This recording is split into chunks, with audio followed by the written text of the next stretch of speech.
Today, we bring you a topic which is based on popular request. We have been absolutely inundated with messages to cover this topic.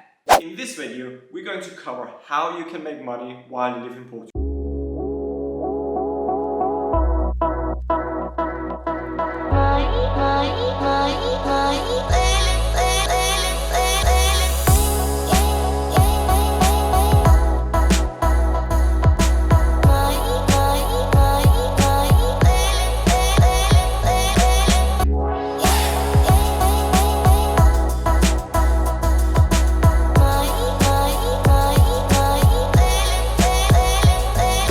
Professional? Would I get the job? You're hired. Would you hire me? Of course I would hire you. On what basis? Because you make half the channel.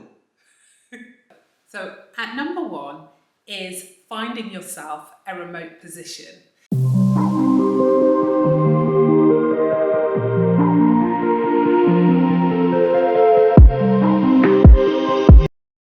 So we go to the next point. Yes. Number two.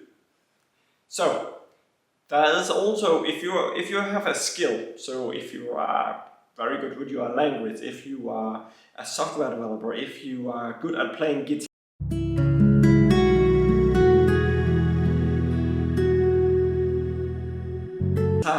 if you've got a skill, if you got something that, whatever it is, if you're very good to cook, then you can literally take that knowledge and turn it into a course. And you can just literally use your iPhone and buy like a tripod for like 15 pounds. And then you can start creating content. Our first video on this channel was made on an iPhone. You can actually just start recording and then put a course together on platforms like Teachable, for example. So here we have Teachable, and if we just try to take a look here, this is the platform where you decide everything. So you can set it up on your own domain. It's your own site. You can sell your own courses. You run the own courses through what looks like your complete own platform, and there's not that many limitations. Furthermore, they've also built in like a way where you can do coaching along your courses. So you in that way get more income in the beginning when you do this. And this platform starts from just, I think, $39 a month. $29 if you pay annually, but $39 if you pay monthly. We'll link below. And then build up a course and sell it to people. That can generate you, maybe not your full income, but it can generate an addition to whatever else you are able to make, which will give you the reassurance before you're moving to a new country like Portugal. Number two is probably one of the oldest and biggest platforms called Udemy. And here we have Udemy, probably the most known platform, where you literally have courses within everything, and you can also publish your own course here. What's unique with Udemy is that they have a team behind it that will review your courses and then assist you with stuff if there's something that is not of a good quality.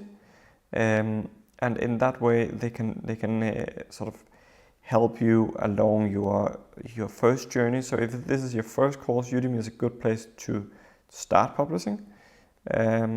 So definitely give that a look. You can see here, if you look here at course, it looks this way, where you can see a preview of the course.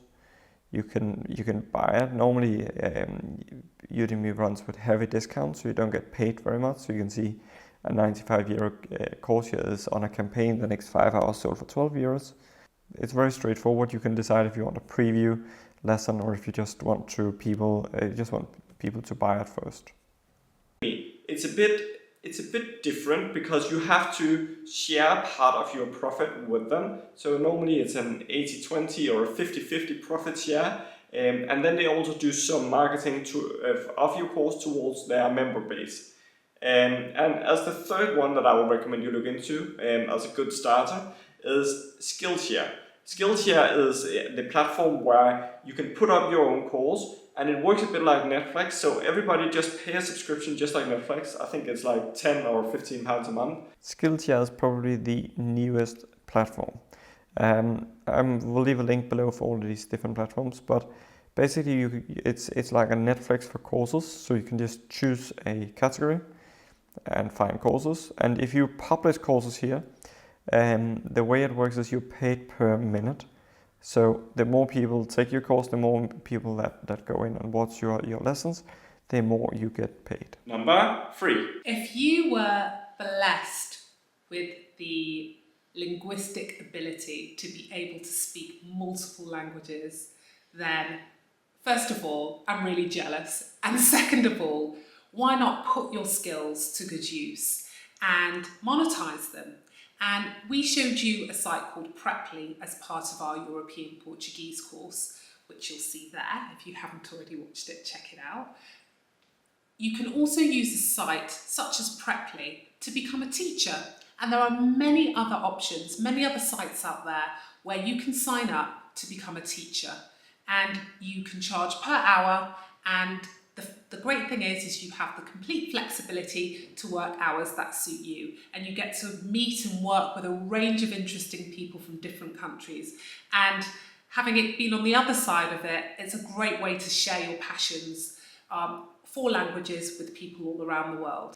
And what you find with platforms like Preply is it's not just language education, but it's also it can also be a bit more informal. Where it's just really maybe practice in speaking, or where you're just really helping people that wants to speak one of the languages that you already speak, and then you can share your different challenges with learning the language, and just give them some confidence, and you might become the supplement of their actual language practice of whatever they're doing existing. Okay, can I pick your brains? Potentially. Okay. So if I've been working for a company and I want to go freelance, where do I start? So over the last 10 or 20 years, we've seen that more and more companies are more and more open to part-time hire people, which is essentially what freelance is. That means that instead of you having a job where you work 9 to 5, 40 hours a week for the same company, you might have clients that you work for 5-10 hours per week, and in that way making up your week. So the first way of going is, if you already maybe have a job, maybe there's an opportunity of you slowing down there and getting your first freelance customers. So maybe you're able to afford to go down on, let's say, half pay, half time, and in that way starting building up your freelance client that you're charging a bit more for, and in that way you can, over time, or maybe half a year or 2 years, you're able to build up a portfolio of clients, so you can be a full-time freelancer, and in that way have your freelance business. Okay. So where's a good place to find freelance opportunities? So you can either go independent, so that's where you go and contact the people that you already know, look through the phone book of people that you may have worked with in the past, maybe in a past job, and just say, oh, John, maybe he needs my assistance, I want to buy my help. That's a very good way. Through a network, it's very good, so you could be posting on LinkedIn and get opportunities in that way. So that's the independent way, if you would say so. Other than that, there's already great platforms, and there's a range of them. There's 3 of them in particular that I think is doing an amazing job. It's something called Upwork. All these things are in down below the video. But there's one called Upwork, which is one of the biggest, I think. It was in the past called Odesk, if you know it. And they have a great opportunity of where you can earn anything from $10 to $200 per hour, depending on your skill set and how much the need is for your skill.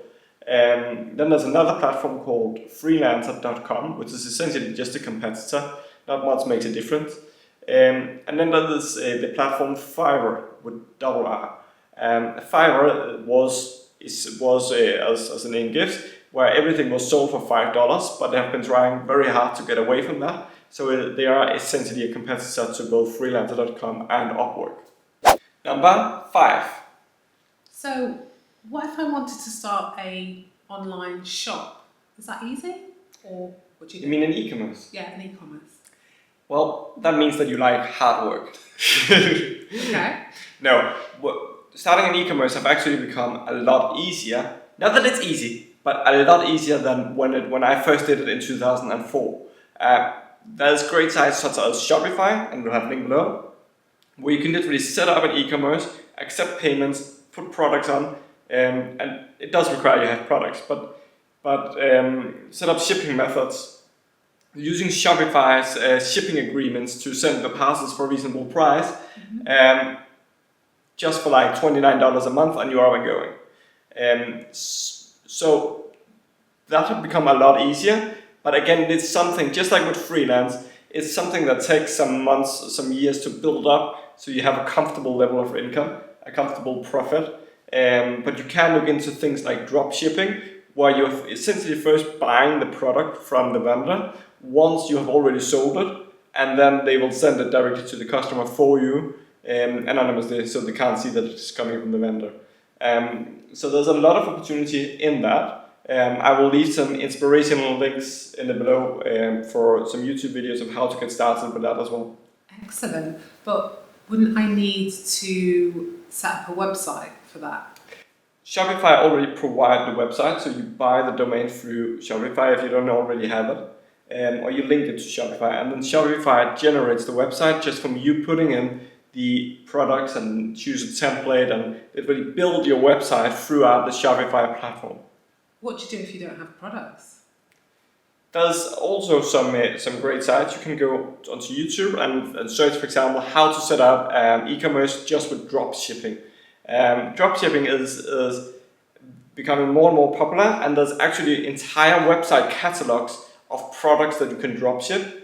So the whole thing for you is to try to find a niche of something, whether that's for kids or for pregnant women, which is a very powerful market, or whatever your niche is, or golf, or whatever it could be, whatever you have an interest, a passion in, and build up that e-commerce. And for just $29 a month, you keep your cost relatively low while you're still building. And how do you find out what products are trending, for example? So if you want to find out what products to put on your website. Well, first of all, you should only start an e-commerce if you have some knowledge about what you're going into. So it's best if it starts from a personal need. So you then are your own dream customer. Like it's something that you would want to buy from if you didn't own it, essentially. So you need to have that knowledge. Other than that, you can go out and look at something like Google Trends and see how many searches there are on certain products. That gives you an indication of if there already is a need. But you can also create a need. So it's not limited by if it's not in Google Trends, then you can't sell it. It's also down to that sometimes you have to create the push, you have to create the story behind it, and in that way get people to buy into your e-commerce and buy your products. That's great advice, thank you. A point on trends is there are sites like Alibaba, AliExpress, and there are also great sites that will give you some data about trending products. They have a huge catalogue of products, and it's a great one to check out also. And what you can see there is if you can find a product for, let's say, $5, and you think you can sell it for maybe $35, you know you got a market. Of course, you have to pay something like you have to pay things like import toll, when you're importing it into your country, and you would also have to put VAT on top of it if you're registered as a VAT seller. So that you have that sales tax, or IVA as we call it in Portugal.